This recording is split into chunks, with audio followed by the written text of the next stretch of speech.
Hi, welcome to yet another episode of A Story for Your Queries. I shall narrate a gist from a speech by Sunder Pichhai, an IIT, MIT alumnus and global head of Google Chrome. It's called The Cockroach Theory for Self-Development. Before I start the famous speech by Sunder Pichhai, let me give you some information. The American cockroach, referred to as Periplaneta americana, is the largest of the common cockroaches, measuring an average of 4 centimeters in length. The American cockroach is second only to the German cockroach in abundance. Now, the story. At a restaurant, a cockroach suddenly flew in from somewhere and settled on a lady. Women, as you know, are scared of cockroaches. She started screaming out of fear. She was panic-stricken. She had a trembling voice. She started jumping and desperately trying to get rid of the cockroach, using her hands desperately. Her reaction was contagious, and everyone in her group also got panicky. The lady finally managed to push the cockroach away, but it landed on another lady. Now it was this lady's turn to continue with the histrionics.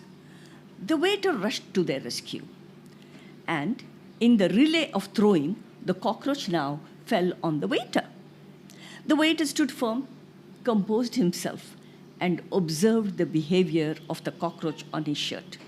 When he was confident enough, he just used his hands, picked up the cockroach, and threw it out of the restaurant. Now, the question that emerges from this histrionic behavior: was the cockroach really responsible for this? If so, why was the waiter not disturbed? He handled it without any chaos. So, it's not the cockroach per se, but the inability of those people to handle the disturbances that was caused by the cockroach. Let's look at the lessons from the story. One should not react in life, but always respond. The women reacted, whereas the waiter responded. Let us try to understand this a little better. Author Stephen Covey described a principle, which he referred to as the 90-10 principle. According to this principle, we really have no control over 10% of what happens to us. We cannot stop the car from breaking down or the plane coming in late, which throws our whole schedule off. A driver may cut us off in the traffic. We have no control over this. This amounts to the 10%. The other 90% is determined by your reaction. You're running late and you see a red light. You cannot control the red light. However, you can control your reaction. You're swearing, you're getting angry, you're cursing, you're throwing up a temper tantrum. All that is under your control, which tantamounts to the 90%. Let me use an example explained by Stephen Covey. Imagine a situation where you're having breakfast with your family. Your daughter knocks over a cup of coffee onto your shirt. Reaction scene 1. You curse. You scold your daughter for knocking the cup over, and she breaks down in tears. After scolding her, you turn to your wife and criticize her for placing the cup too close to the edge of the table. A short verbal battle follows. You storm upstairs, change your shirt. Once back downstairs, you find your daughter has been too busy crying to finish her breakfast and get ready to school, and she misses the bus. So you rush to the car, drive your daughter to school. And since you're running late, you drive at 40 miles per hour in a 30 miles per hour speed limit zone. Consequently, you get pulled over and the 15-minute delay, and after throwing away $60 as a traffic fine, you arrive at school. Your daughter runs into the building without saying goodbye. And you reach the work 20 minutes late, and you realize you've forgotten your briefcase. Your day has started on a wrong note. When you arrive home, you find your wife and daughter upset because of how you reacted earlier this morning. Why did you have a bad day? Did the coffee cause it? Did your daughter cause it? Did the policeman cause it? Or did you cause it? The answer, I think, is very, very clear to all of us.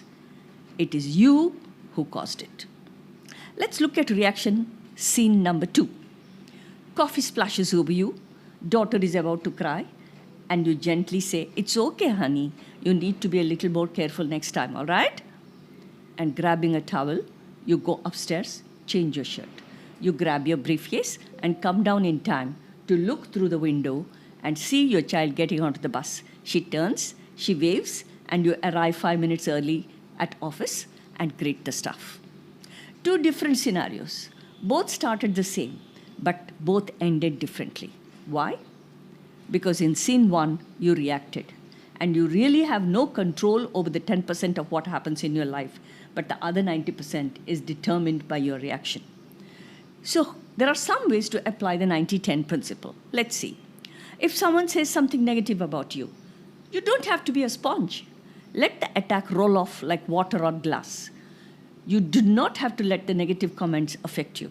React properly, and it will not ruin your day.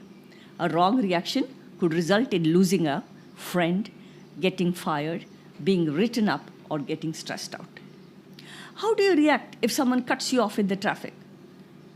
Do you lose your temper? Curse? Does your blood pressure skyrocket?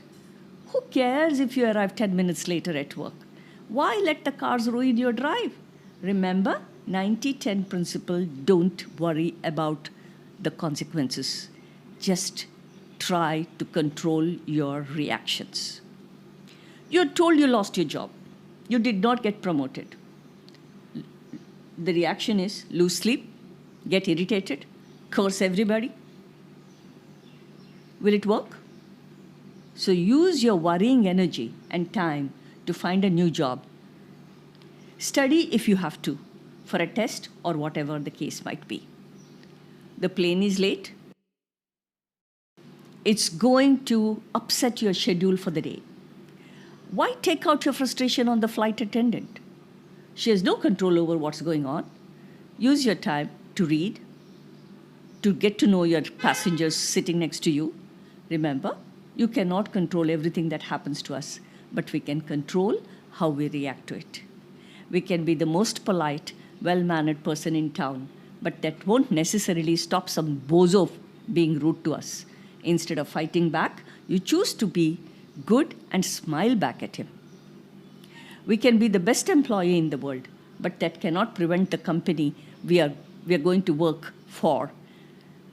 And if that company goes into liquidation and throws us out of work, there is nothing we can do about it. Instead of blaming about the company, you choose to look for a new job. You cannot stop the car from breaking down. Instead of kicking your car, you choose to feel good and find the car service company which will come and take care of your car. Finally, some tidbits about the cockroach itself. However disgusting you think cockroaches might be, there are some useful things we can learn from them.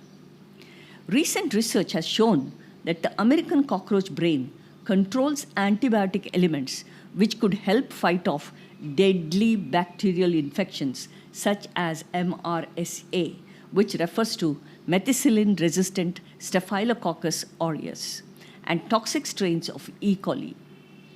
By studying the way cockroaches move, scientists have shown that they have one of the most stable ways of walking called the tripod gait and can get around very quickly on all kinds of terrain and do so while using very little energy. From this research, robots are being developed that may carry tiny cameras over landmine-littered terrain or into conflict zones without being easily detected. The flexibility of the cockroach leg is inspiring the development of stronger and more flexible artificial legs to allow an amputee greater mobility to safely maneuver over a variety of surfaces. It is the only creature that can withstand a nuclear holocaust. Any questions that you have could be addressed to yourquerymystory@gmail.com. I shall try to answer it as quickly as I can. If the query is good, I'll pick it up for the future in the podcast. You may send voice messages through Anchor or Spotify. That's all for today. Keep sending those messages. We shall meet next Wednesday. Thank you.